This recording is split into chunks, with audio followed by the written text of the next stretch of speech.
Hi, welcome back to Section 4, Basic Operations.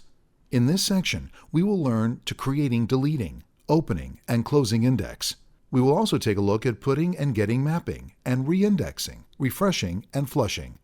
Then, we will see force merge and shrinking an index. We'll also manage index setting and use index aliases.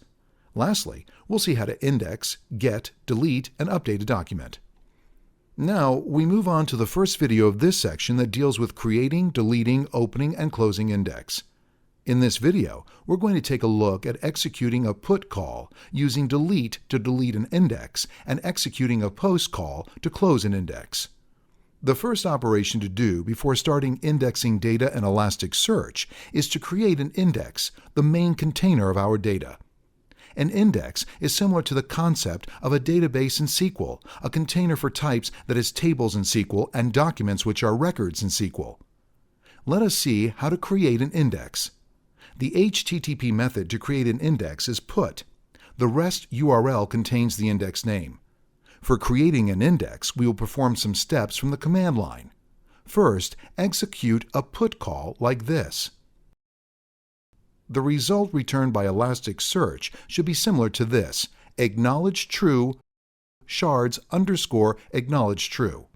Now, if the index already exists, an error is returned. Let's try and create the same index again.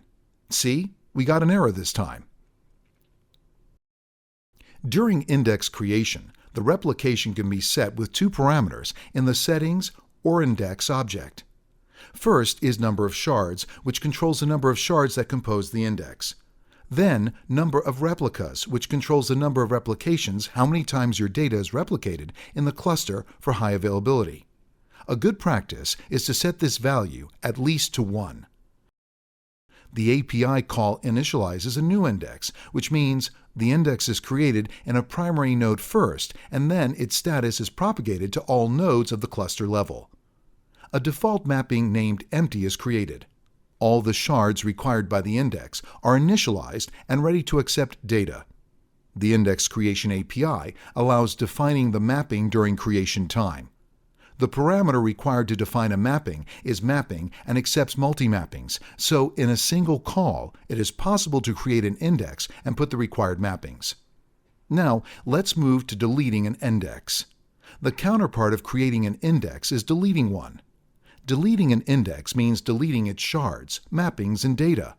There are many common scenarios when we need to delete an index, such as removing the index to clean unwanted data, for example, old log stash indices, resetting an index for a scratch restart, deleting an index that has some missing shards, mainly due to some failures, to bring the cluster back in a valid state.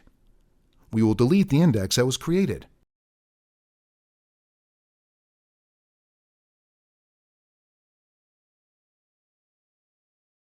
The HTTP method used to delete an index is delete. This URL contains only the index name. For deleting an index, first we will execute a delete call. We check the result returned by Elasticsearch. If everything is all right, it should return acknowledged to true. So, if we try and delete the index again, we will get a 404 error as the index does not exist. Let's see how deletion of an index works. When an index is deleted, all the data deleted to the index is removed from the disk and is lost. During the delete processing, first the cluster is updated, and then the shards are deleted from the storage. This operation is very fast. In a traditional file system, it is implemented as a recursive delete. It's not possible to restore a deleted index if there is no backup. Also, calling using the special _all index _name can be used to remove all the indices. In production, it is a good practice to disable the all indices deletion by adding this line to elasticsearch.yml. Let's start with opening and closing an index. First, we execute a post call to close an index using this command.